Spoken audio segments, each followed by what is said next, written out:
It started as a joke, just something stupid my friends and I did for fun. But after that night, I don't think I'll ever be the same.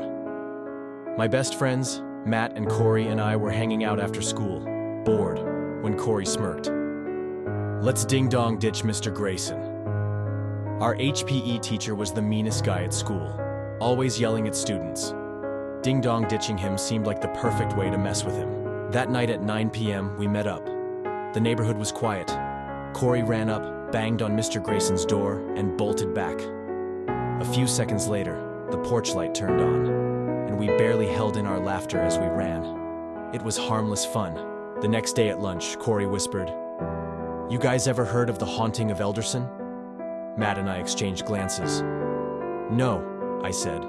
Corey grinned. "It's an abandoned house, just outside the neighborhood, at the end of that rocky road past the woods. They say an old man, Elderson, lived there. He never left his house, ever. Some say he went crazy and just faded away. Now all that remains inside is his spirit." Matt scoffed. "You actually believe that?" "I don't know," Corey said. "But I do know that people say when you knock on his door, something knocks back." That night, we decided to find out. The house sat alone, surrounded by dead trees. The roof sagged, windows were boarded up, and the door looked untouched for years. It was cold, despite the warm night. "I dare you," Corey whispered to Matt. Matt squared his shoulders. "Fine, but if nothing happens, you owe me macas." He crept up the steps while Corey and I hid a few meters away.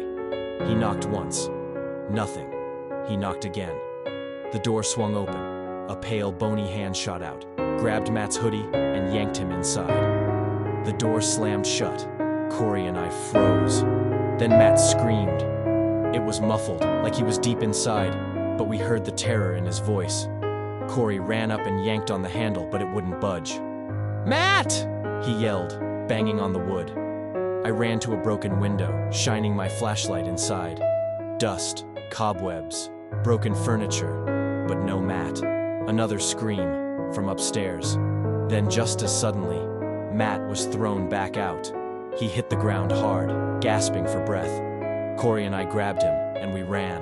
At my house, we locked the doors. "What happened in there?" I asked. Matt shook his head. I don't know," he whispered. It was dark. I felt something pulling me deeper. Then, it just let go, like it wanted me to leave. We didn't sleep much that night. Then,